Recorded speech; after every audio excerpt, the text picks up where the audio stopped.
with your phone from DirecTV Now. It's on-demand TV. Of course, you can do it on your big...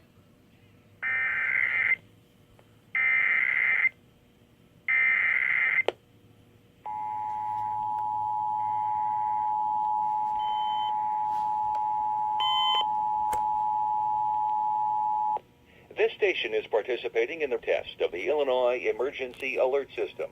This system was developed to provide information to the public during emergencies.